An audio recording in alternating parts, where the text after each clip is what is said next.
She'd been going through janitor applications for days, resumes that all blurred together, faces that meant nothing, until one name at the bottom of the pile stopped her cold. She read it once, then again. It couldn't be him.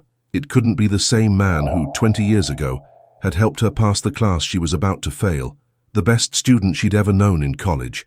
She asked her assistant to send him in, and when the door opened, it was him. But what Evelyn Hart didn't know yet was that the man sitting across from her, hands folded in his lap, was hiding a secret that months later would cost her everything she'd built. It started on a Tuesday morning in Chicago with a stack of applications on a glass desk. Evelyn Hart was 33. She'd been CEO of Nexora Logistics for 6 years and one of its lead shareholders, though not the sole owner. The company answered to a board, and more often than she liked to admit, the board had the final word. She was the kind of woman who walked into a room and people lowered their voices without meaning to, not out of fear, out of respect. The kind you earn. That morning she was reviewing resumes for a janitorial position, usually HR's job, but she'd come down herself for no real reason, just a feeling that something about the day felt different. She flipped through the stack. Nothing. No one. Until the last folder. She went still. She read the name once. Then again, like repeating it might change what was printed there. Daniel Hale. She looked up toward the waiting area, where a line of candidates sat in plastic chairs, and there he was. A man in his late 30s, wearing a jacket that had seen too many winters, hands resting on his knees, staring at the floor with the quiet of someone who'd stopped expecting anything from waiting rooms a long time ago. Evelyn didn't call him through the system like the others. She walked out herself, folder in hand. "Daniel?" He looked up. No recognition at first, just a man trying to place someone who clearly already knew him. Then something shifted, slow and careful, like a door cracking open just enough to let in light. Evelyn, not a question. Just her name, spoken the way you say the name of something you thought you'd lost for good. She brought him into her office instead of the standard interview room. A decision she made without thinking too hard about it, and didn't examine too closely afterward. She set the folder between them and looked at him, the way you look at a photo that doesn't quite match the memory you've been carrying. In college, Daniel had been the kind of student professors still talked about years later, not because he was loud, because his mind worked in a way that made hard things look simple, like he'd already read something the rest of the room hadn't caught up to yet. Evelyn had sat next to him in advanced calculus, quietly failing while everyone else kept pace. Daniel never once made her feel small for it. He explained things the way a good mechanic explains an engine, not to show off, just so the thing would run. After graduation, he vanished. No forwarding address, no social media, no mutual friends with updates. He was just gone, the way people sometimes are when life takes a turn that doesn't leave room for staying in touch. And now, here he was. 38. Applying to mop floors. HR flagged your file, she said, keeping her voice professional because the alternative was sounding like what she actually was, a woman trying to reconcile two completely different pictures of the same man. They said your background is a lot for this role. Daniel nodded like that was nothing new. Figured they might. Wasn't sure I'd make it past the first screen. Almost didn't. She closed the folder. Why this job? Why janitorial? He didn't answer right away. Just looked at her with that same steadiness he'd always had, the kind that used to make her feel like he was actually listening, not just waiting for his turn to talk. When he finally spoke, there was nothing rehearsed in it. I need something stable, no moving deadlines, no office politics. Something where I show up, do the work, and know exactly what I'm going home to. He said it without bitterness, which somehow made it land harder. She wanted to ask what had happened in the last 20 years. Why a man who could have walked into any grad program in the country was sitting in her office asking to clean her building.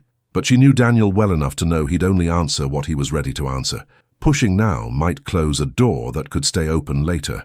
There's an opening in data analysis, she said. Entry level on paper, but the work is a lot closer to what you actually know how to do. Pays 3 times what custodial pays. I can move your file over. No one has to know it went anywhere else first.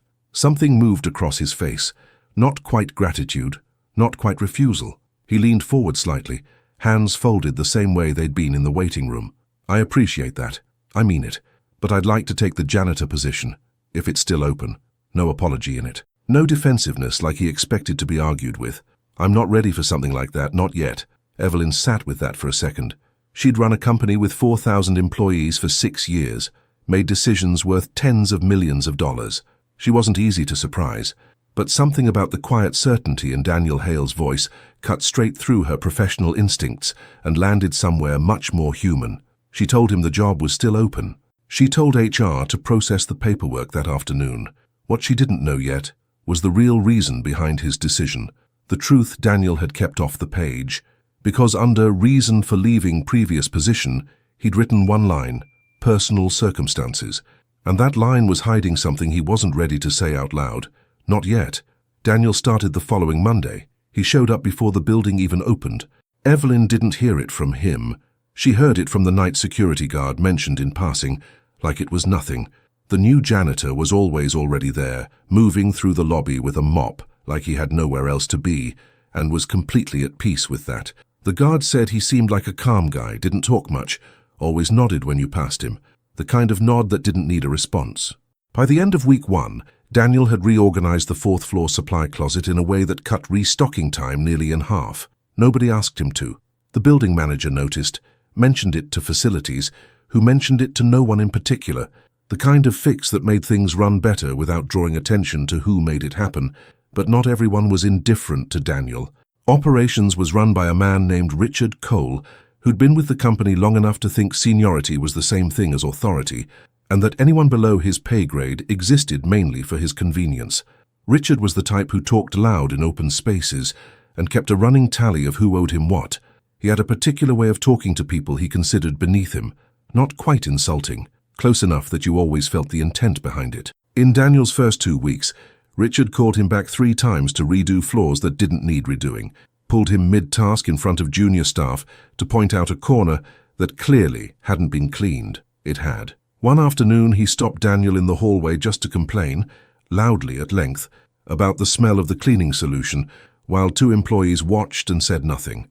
Daniel took all of it without flinching, listened, nodded when he had to, went back to work. Never filed a complaint, never went to Evelyn.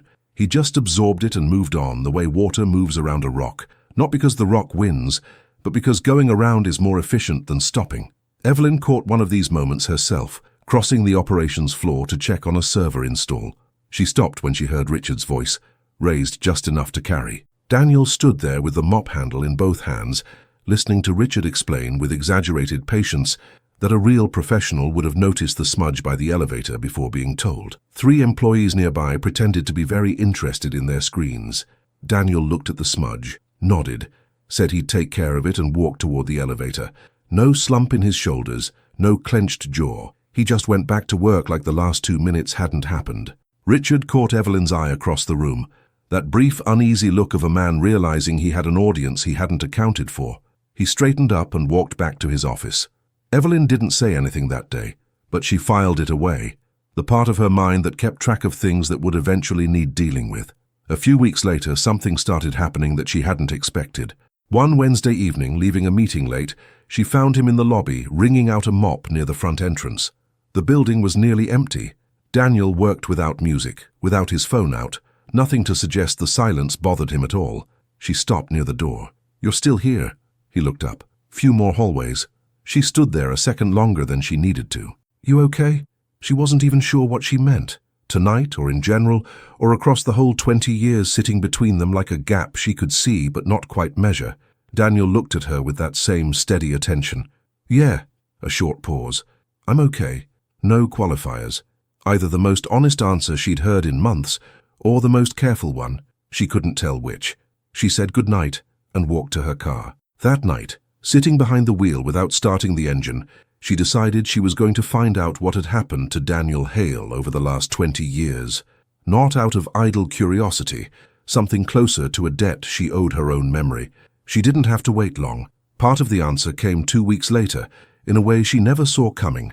It was a Thursday. Daniel was mopping the 8th floor hallway near the break room when he overheard a conversation he wasn't meant to hear. 2 assistants, waiting on coffee, talking about the new janitor.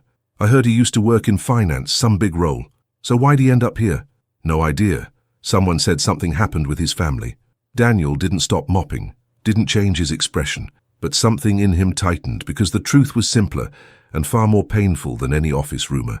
3 years earlier, Daniel Hale had been director of financial analysis at a tech company, a title he'd built over a decade of disciplined work, good salary, constant travel, in the office before sunrise, out long after dark. His wife, Emily, was diagnosed with breast cancer when their daughter Lily was barely 2. And Daniel, instead of scaling back, doubled down, not because he didn't care, because his company's insurance was the only plan that covered the full treatment, and his salary was the only thing that could cover what insurance didn't: the travel to specialists, the second opinions, the medications that weren't on any standard formulary.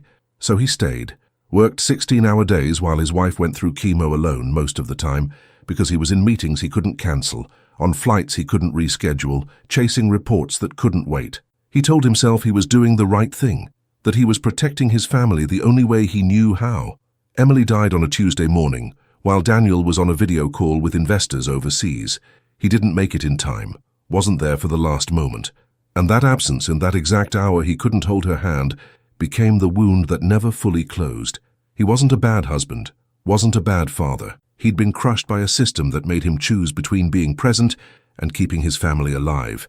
And that choice, however reasonable it looked on paper, broke something in him quietly, in a way nobody around him caught in time. After the funeral, he quit. Not the job, the whole industry. He swore, standing at Emily's grave, that he'd never be absent for his daughter that way again, that he'd never measure his worth as a father in quarterly reports again. Lily was 5 now, and Daniel had spent the last 2 years rebuilding his entire life around one priority: being present, even if that meant mopping floors for a fraction of what he used to make, even if it meant carrying every single day the guilt of having chosen work over his wife's final moments, even if that choice had been at the time an act of love, not indifference. Evelyn didn't know any of this yet, but she was about to find out, in a way neither of them saw coming. The crisis hit on a Monday morning. It started the way most tech crises do, quiet, then all at once. A monitoring alert at 6 a.m., waved off by the overnight team as routine noise. By 9, that anomaly had spread into the core layer of the company's flagship logistics algorithm. By 11, the engineering leads were crammed into the main conference room, laptops open, faces arranged in that specific look that means things are worse than anyone's saying out loud. Evelyn walked in at 11:15. She stood at the head of the table, while Marcus Bennett, the usually unshakable technical director, explained that the algorithm running the distribution network for 3 of their biggest clients had developed a cascading error in its optimization function. Not catastrophic yet, but getting there. If they didn't find and fix the underlying formula in the next few hours, the system would start generating bad routing data. And bad routing data, at that scale, meant hundreds of millions in contract liability. Marcus's team had been at it since 7. They'd found where the error was showing up, not where it was coming from. The math behind the failure, the exact point where the optimization logic broke, was buried somewhere in a sequence none of them could isolate. A side table was covered in paper, formulas branching into sub-formulas, arrows connecting variables to outcomes. 3 different colored markers tracing 3 dead ends. Daniel walked in at 11:40. He wasn't supposed to be there, supposed to be cleaning the hallway outside as part of his Monday rotation. The door had been propped open with a chair for foot traffic to the server room next door, and Daniel had worked his way down the hall until he was standing in the doorway with his cart, about to move the chair and close up. He didn't move the chair. He stood there looking at the sheets spread across the table. No one noticed him at first. The room was too locked into its own pressure. Engineers typing, Marcus on the phone, 2 analysts arguing quietly over a printout by the windows. Daniel stood still, staring at those pages for almost 2 minutes, long enough for Evelyn, standing near the back wall checking something on her tablet, to catch him in her peripheral vision and look up. He wasn't reading it like someone looking at something unfamiliar. He was reading it like someone checking whether what's in front of them matches what they already know to be true. Evelyn watched him, didn't call across the room, waited. Daniel turned his head and found her eyes without searching for them. There was a question in his face, not a spoken one, just the look of a man who's seen something and is deciding whether it's his place to say it. She gave him the smallest nod she could manage, without anyone else at the table catching it. Daniel set the cart by the door, walked to the side table, picked up a blank sheet from the stack and a pen. He didn't write slowly, didn't perform it. He wrote the way you write when the answer's already formed and your hand's just catching up. 7 lines of calculation, clean and precise, ending in a single bracketed expression that isolated the exact point of failure in the optimization sequence. He set the pen down and stepped back. Marcus was still on the phone. One of the junior engineers, a guy named Ryan Mitchell, less than a year on the job, hadn't learned yet how to hide his reactions, looked at the sheet and said out loud without thinking, "Who wrote this?" The room turned. Marcus hung up. Someone let out a short, awkward laugh, because the man standing by the side table was wearing a grey uniform with the company logo stitched on the chest and had a cleaning cart parked by the door. "I could be wrong," Daniel said. Plainly, no attempt to stand out. The same tone he'd used to mention the third-floor soap dispenser was running low. "But if the error's in the weight function, that's where I'd look." The room went quiet in that specific way. Rooms go quiet when something just happened, and nobody has a script for it. Marcus walked over, stood in front of Daniel's 7 lines for a long moment, pulled out his phone, checked something. His expression moved through stages: skepticism, focus, recognition, and then that very particular look of someone who just watched a stranger walk up to a locked door and open it without a key. "Run it," Marcus said to the room. He wasn't looking at Daniel when he said it. Still looking at the page, they ran it. 11 minutes later, the alert cleared. The algorithm returned to normal. The cascading failure stopped dead and didn't advance an inch further. No one in the room said anything to Daniel directly. He grabbed his cart from the door, finished the hallway, and moved on to the next stop on his rotation. By the time the room had reorganized itself around the relief of the crisis being over, he was 2 floors down. Evelyn found him that afternoon near the service elevator on 5. She didn't open with what happened in the conference room. Let the silence sit a moment first, because some things need a breath before they can be talked about without sounding transactional. Where did that come from?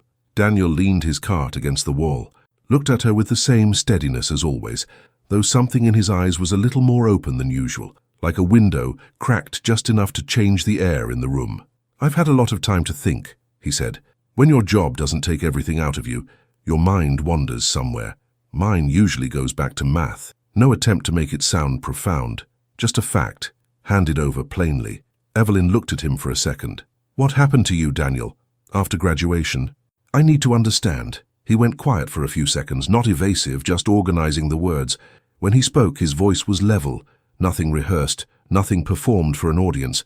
"I lost my wife 2 years ago. Cancer." Evelyn felt the floor shift, just enough to catch her breath. "I was in finance, high up. When she got sick, I didn't scale back, I doubled down. Because the company's insurance was the only plan that covered everything, and my salary was the only thing that covered what insurance didn't." A long pause. "I wasn't there for the moments that mattered most. Not because I didn't care, because I thought I was protecting her the only way I knew how. She died on a Tuesday morning. I was on a video call." Evelyn didn't say anything. There was nothing right to say, and she knew it. "I have a daughter," Daniel went on. "Lily. She's 5. And I swore I'd never be absent for her like that again. That's why this job, I don't need to stand out. I don't need a title. I need to clock out by 6 and be there to read her a bedtime story." Evelyn felt her eyes burn, but didn't let it show. This wasn't the moment for that. "I had no idea," she said quietly. "I don't tell people this for sympathy," Daniel said. "I made the choices I made because at the time, they were the right ones. I'd make them again. That doesn't mean they don't weigh on me every single day." Evelyn held his gaze. "It wasn't your fault. What happened to Emily? It wasn't your fault." "I know." His voice didn't sound fully convinced of his own words. "My head knows that. The rest of me is still working on believing it." She wanted to say more, held back because she recognized it would be more for her own comfort than any real help to him. Instead, "Thank you for trusting me with this." Daniel nodded, barely. "You needed to know. After this morning." They stood there a moment longer in the quiet hallway, 2 people who'd known each other 20 years ago and were only now really starting to. Word of the conference room spread through the building the way things always do, not through official channels, but through the informal network of people who'd been there, people who'd heard from people who'd been there, and people who just noticed the alert that had been quietly escalating all morning had just as quietly stopped. By the end of the day, enough people knew that a janitor had walked into a room full of engineers and written the answer to a problem they'd spent 6 hours failing to solve. Richard Cole found out before 5. He was in Evelyn's office by 5:15, didn't sit, stood in front of her desk, arms crossed, explaining, in the measured tone of a man who'd rehearsed this on the way over, that what happened in that conference room was a serious breach of protocol. An hourly custodial employee had entered a restricted technical meeting, engaged directly with proprietary system architecture, without authorization from anyone in the management chain. He said liability twice, said precedent once, made it clear he thought this needed a formal response, and that response needed to be directed at the employee who'd caused it. Evelyn let him finish without interrupting. Then she asked one question. Had the algorithm been fixed? Richard said that wasn't the point. Evelyn said it was, in fact, exactly the point, and that she'd look into it, said it in the tone that ends a conversation. Richard left, but he didn't stop there. That same afternoon, he took it straight to 2 board members, framing it as a data security issue instead of what it actually was. 3 days later, Evelyn got a formal request to prepare a report on the incident for the next board session. That same night, Daniel made his decision. He didn't tell Evelyn, he just understood, the same quiet way he understood most things, that his presence had become a liability for her, a fight she'd have to have with people who held a lot more power than he ever would in that building. And he decided the cleanest way to handle it was to remove himself from the equation. The resignation email hit Evelyn's inbox at 8 that night, effective immediately. No complaints, no explanation, one line thanking her for the opportunity. Evelyn went down to 4, found Daniel's cart parked by the supply closet, his few belongings, a thermos, a pair of work gloves, packed into a plastic bag, like he'd cleared out in 5 minutes and hadn't wanted to leave a trace. She stood there a moment, holding the bag, feeling something that wasn't quite sadness, closer to a quiet fury, the kind that comes from recognizing an injustice and deciding right then not to just stand there. She didn't cry, not yet. She went back to her office and sat there past midnight thinking. The next morning, before her shift started, she found Denise at the front desk. "I need to ask you something," she said, "and you can say no." Denise looked at her, already half guessing what was coming.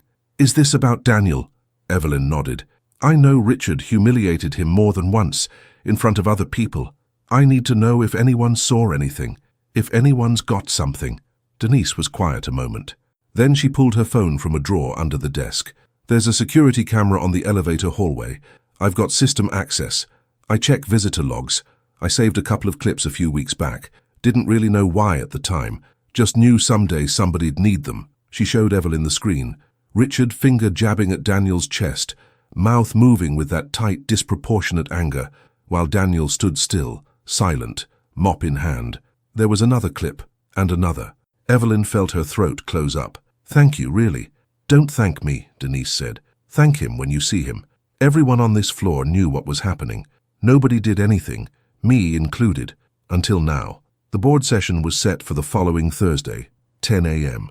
Evelyn walked in with a laptop under her arm and a calm she didn't actually feel. Around the table sat all 7 board members, including Diane Whitfield, an older woman with a sharp, steady gaze who'd been with the company longer than anyone else in the room, and who rarely spoke unless something genuinely mattered to her. And, seated near the end, Richard Cole, invited to give his side of the story. Richard spoke first, repeated, almost word for word, what he'd told Evelyn in her office. Protocol, liability, precedent. When he finished, Evelyn opened her laptop. "Before we talk about the algorithm," she said, "I want to show you something." She put the screen up. The first clip started playing, silent. Richard, yelling at Daniel in front of 3 employees pretending not to watch. Nobody said a word. The second clip, then the third. "This," Evelyn said, voice steady, not raised, "is the man you want me to treat as a moral authority on who does or doesn't belong in this company. This is how he treated an employee for 6 straight weeks, an employee who never once complained, never once raised his voice, and who then went on to save this company $300 million. She turned to Richard, who'd gone pale, jaw tight. "If this company genuinely cares as much about its image as it claims to," she continued, "then it can't afford to have someone like this representing it. This isn't a protocol issue, it's an ethics issue, and you all know it." Diane Whitfield broke the silence. "I agree with Evelyn," she said. "I move for Mr. Cole's immediate termination." The vote was fast. Richard left the room without a word, still pale, and never set foot in the building again. Evelyn thought that would be the end of it. But 2 of the same board members who just voted to fire Richard turned the conversation back to the original issue, the situation with the ex-janitor, and the need for a formal protocol, to make sure something like that never happened again. An unauthorized employee stepping into a technical matter. Evelyn listened and felt something in her finally settle. "I understand," she said. "And that's why, before I leave this room, I want you to know I'm resigning as CEO of this company." The room went silent. "I've given 6 years of my life to this company to try and build something different," she said. "Not to preside over a place that punishes people for being smarter or more valuable than the title they were given. Richard was wrong, and you corrected that. But the problem was never just Richard. The problem is a culture that, even right now, in this room, is still treating a man who saved this company like a threat instead of an asset. I'm not going to be part of that for one more day." Nobody tried to stop her. Nobody really knew what to say. She left the building that afternoon. No box, no goodbye party, just her bag and her car keys, and drove straight across town. Daniel's building looked the same as the first time. 4 floors, faded buzzer panel, his name still written in clean handwriting next to the number for 3. He answered after a few seconds. "It's me," Evelyn said. A long pause on the other end. Then the buzz of the door unlocking. When she reached the apartment, Daniel was waiting in the doorway, Lily peeking out from behind his legs, still in pajamas, even though it was mid-afternoon. "What are you doing here?" His voice held something that wasn't quite surprise, closer to fear. "I got Richard fired," Evelyn said. "With proof. The board voted for it." Daniel nodded slowly, said nothing. "And I resigned," she added. That caught him off guard. His expression shifted just barely, but enough for her to catch it. "Evelyn, you didn't have to—" "Yes, I did. Gentle, but firm. I couldn't keep being the face of a company that treats people like that, even after most of it got fixed." Lily, still half hidden behind her dad, peeked her head out. "You're not the boss anymore." Evelyn crouched down a little. "Nope, gotta figure out what's next now." "You could be my dad's boss again," Lily offered, like it was the most obvious solution in the world. Daniel let out a short laugh, the first full laugh Evelyn had heard from him in weeks. "Come in," he told her. "Let's talk." They sat at the small table, like last time, except this time Lily curled up in her dad's lap, half asleep, while the adults talked in low voices. "I have an idea," Evelyn said. "I want you to hear the whole thing before you say no." Daniel waited. "I want us to start something, together, a new company, small at first, where we make the rules, where nobody has to choose between being there for their kid and keeping their health insurance, where somebody's talent doesn't depend on how put together they look walking into an interview." Daniel stared at her for a long moment, looked over at the window, at the same flat grey light from the first time she'd been here. "What if I lose myself in it again?" he asked, finally quiet, like it cost him something to say out loud. "What if building something from scratch ends up demanding the same thing my old job demanded when Emily got sick? What if I'm not there again?" He didn't say it with theatrical fear. He said it with the real concrete fear of someone who'd already paid that price once and wasn't willing to pay it twice. Evelyn let the silence sit, because the question deserved to be taken seriously, not answered fast. "Then we build it differently from day one," she said. "Hours that actually get respected. The rule that Lily always comes first, no exceptions. And if I or anyone else at that company ever asks you to break that rule, you have my permission to say no. I'll be there too. You're not carrying this alone." Daniel looked down at Lily, fast asleep on his shoulder. He was quiet for a long time, long enough that Evelyn started to wonder if she'd asked for too much. "I need to think about it," he said finally. "Not because I don't trust you, because I already thought I was doing the right thing once, and I lost the most important thing I had." "Take whatever time you need," Evelyn said, standing. "I'm not going anywhere." She left that afternoon without an answer, and for the first time in a long time, she was afraid she'd asked for something he couldn't give her. 4 days passed without him reaching out. On the 5th day, Daniel showed up at her door, Lily's hand in his. "Yes," he said the second Evelyn opened it.